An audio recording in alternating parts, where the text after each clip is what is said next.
What's up guys, macadii here, and today I am joined with Sam, aka FooFoo, coach of the Mewcastle United, for a Season 6 coach interview, if you want to say hello. Hi, hello. And what we're going to be doing is running through a set of questions for Sam to answer, which will give us an idea more about him as a coach, and also his relationship with the GBA. So are you ready to go? Very ready, bring it on. So let's jump straight in. Okay, so what was your first Pokemon experience? I guess in terms of the games, Red and Blue were the first ones I picked up right from the first gen. But I was aware of the anime, and Pokemon cards was definitely how I got into Pokemon first of all. But yeah, I've been there since Gen 1, and so it's been a love. Although I did fall out of love, kind of between Gen 3 and Gen 4, just because I didn't have a DS initially, but Gen 5 was what brought me back in. So I've been here almost all the gens, and I have gone back to those before. Yeah, I started off with Gold and Silver, and one thing I found was I went back to Red and Blue because I think that's when my brother actually started playing, and all the mechanics and things like the bag problems and the box problems, it frustrated me so much. I just feel starting off with Gold and Silver actually impaired my experience with Red and Blue. I can see that. I love Red and Blue though. But it's weird to go back to it. You forget how much has changed since then. Fight matchups and stuff. It's crazy. Yeah, definitely. And sort of tied into that, how long have you been playing competitively? Competitively was when I got back into the game. So kind of end of Gen 4 to beginning of Gen 5 competitive scene on Pokemon Online. Not that anyone is aware of what that is anymore. I mean, it still exists. But yeah, that's where I started. So I'm not sure how many years that is now. I was thinking it was probably 4 or 5 now. Seems like quite a long time. Yeah, I think it'd be something like that. Thinking about it. But it all starts to roll into one, really. It's hard to keep track how many years. It is crazy. But do you play in any tiers or other formats? Yeah, I do. So I play a lot in terms of the lower tiers. That's where I initially started in NU and PU. PU is probably my favourite tier. But I also dabble in VGC as well. So I did some VGC last year, and I actually really enjoyed it last year. Made a really cool Mega Blastoise team. But this year, I played around. I haven't got into it as much. I think it's still interesting, but even more centralized than last year, just because of the primals, which is not as interesting. Although there's still room for, because I like being a bit experimental. So there's still room for that. But it's a bit more centralized this year. Yeah, and sort of tying into draft format as well, I find if you play the lower tiers, it helps a lot with draft format because you sort of get used to playing all of the low tier mons, and you can find really good niches, and you've also got more of an idea of what they actually do as well. I agree, although I think actually playing all the tiers is the best way of doing that, because in draft format, a lot of the mons in the higher tiers are the ones that are still very good and very important to be able to build around. But it's having the experience of all the different tiers and seeing, actually, it's the same in all tiers. You need to identify win conditions and play them well. And I think if you only play one tier, you may not be as good as that. So I think you do need to mess up. Yeah, definitely. So moving on to sort of talking a little bit about draft, obviously not giving too much away, but do you have a general game plan that you set up when you start drafting? Oh, I normally try and think of something interesting to build around. I think nowadays in draft format, it's pretty obvious which things are the best things, and that turns me off a bit. I never go for the most obviously overpowered things, or not obviously overpowered, because nothing's obviously overpowered in draft. It definitely depends on how you play it and the matchup. But things like Mega Lopunny or Manaphy, these things everyone knows are incredible, and they just don't really do it for me. So I like to find something a bit quirkier and then kind of structure the team around that. Yeah. I think that's definitely the best way to find the sort of the hidden gems, so to speak. Yeah. And you can definitely see that, with I think it was Reuniclus was the RU equivalent to what's that, tier 4 in the D League in season 2 of the D League. And now it's all the way up to BL because people have found out about it and have been found just how good it is. Yeah, exactly. That's what I like, and I think it's more interesting for me, and it's more entertaining for everyone else watching, which is a massive part of the GBA as well. Oh It's yeah, like definitely. if you have the underdog story or a Pokemon that, like, way back in season 3, was it, when Nick used Hariyama and he Oh got yeah. so many kills, and that was just amazing. That's what I like to see when Yeah. things that you wouldn't expect happen. That's always in sport and in Pokemon. It's always the most interesting and entertaining thing. So that's what I go for. Try and find some weirder stuff that might work. And sort of tied into the whole draft plan, is there a Pokemon that, if you were allowed to sort of draft it over and over again, is there a Pokemon that's sort of like that either you can't sort of live without, or just because it's just really, really good? Well, I don't know. I've recently been playing in the PPL, Pokemon Premier League, and I wanted to try out how Talonflame did, and I had so much fun with it. It definitely won the most, like, the majority of my games. It was so good.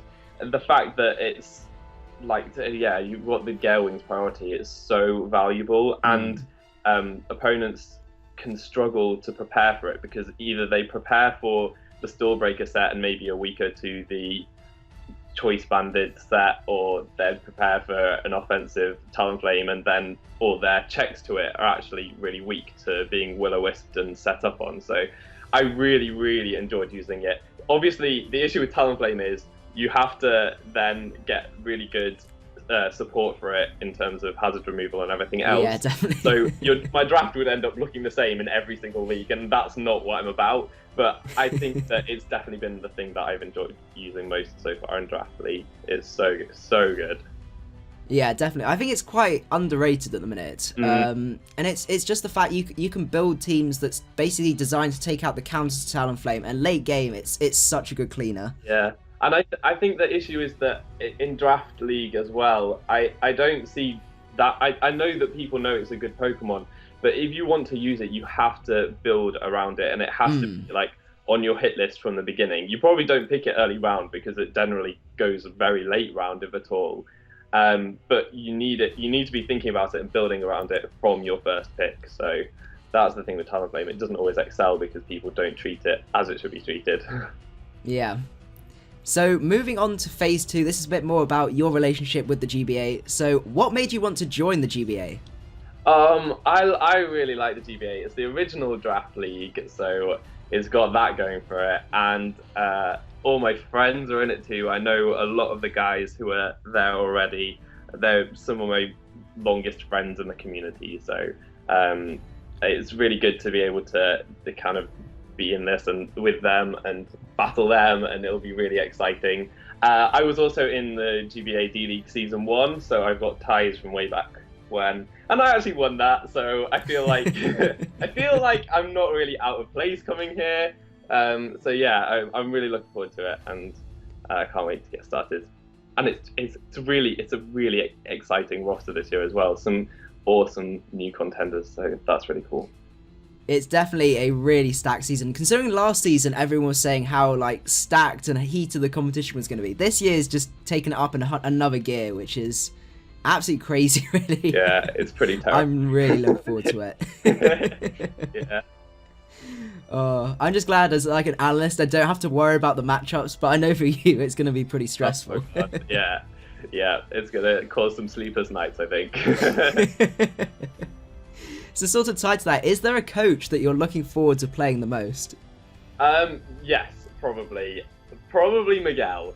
I think it's going to be a really, really hard match, but ever since the GBA D-League Season 1, I think we've got a bit of a score to settle. I've only ever played once, and that was in the tournament before the actual D-League season, and I ended up doing rather well against him.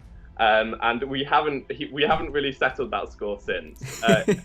We said we'd see each other again in the final, and unfortunately, Miguel didn't quite make it.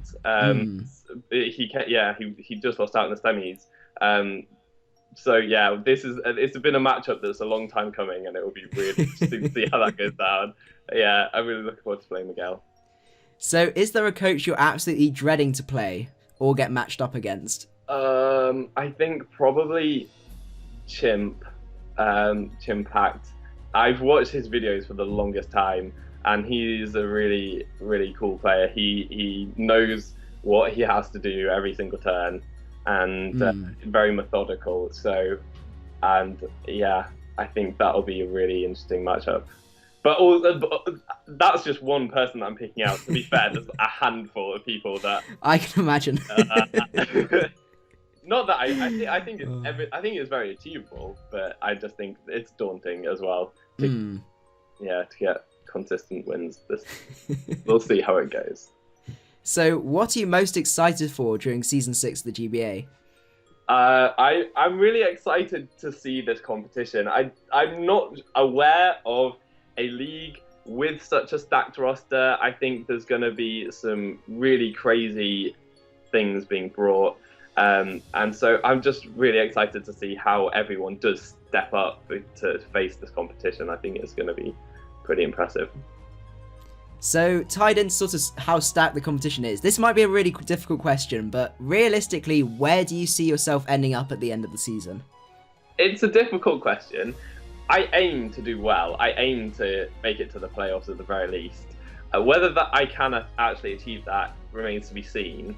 But my goal is always to win. It's not necessarily to win the whole thing from the start. I think that's going a bit far. I think I am able to do that, but really my goal is to win each week. And if I lose, well, that's a shame, but I'll just win the next week then.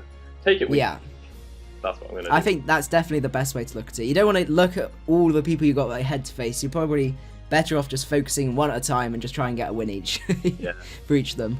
Yeah. So, moving on to the final set of questions, we got the lightning round. So, I'm going to give you two options. There's no thinking, it's just answering which one of the two you prefer. So, it's just a bit of fun, basically. You ready to go? Yeah. Okay, cartridge or showdown? Showdown. Auras or XY? XY. Sweep or stall? Sweep. Hoenn or Sinnoh? Hoenn. Livecom or postcom? Ooh, postcom. Ooh, good question. Toxic or Will-O-Wisp? Will-O-Wisp. Volt switch or U-turn? U-turn, no immunities. Competitive or defiant? Defiant.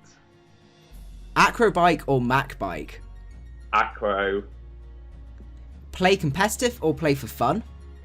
Both. You can't have You can't pick both. Yeah. Technical team or creative team? Oh, both again. Creative. Damn it.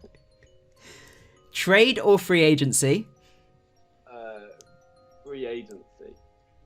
And finally, the most important one: GG or rage quit? GG. Always GG. Yeah. It's so important. It's so important. Yeah. Definitely. 100%. But, yeah, that's it in terms of the lightning round. I hope you did enjoy some of those questions. Is there anything you want to add before we sort of finish up? No, just thank you very much for your time, Will. That was really fun. No problem at all. Sam's link to his YouTube channel will be down in the description below, so don't forget to go and check him out and sub. All of his games will be down there and everything like that. And I think we're all going to be keeping a close eye on seeing how you do, because I think you're definitely going to be one of the top contenders this season. Hopefully. Hopefully. Fingers crossed. So, hope you guys enjoyed, and I will see you guys at the next one.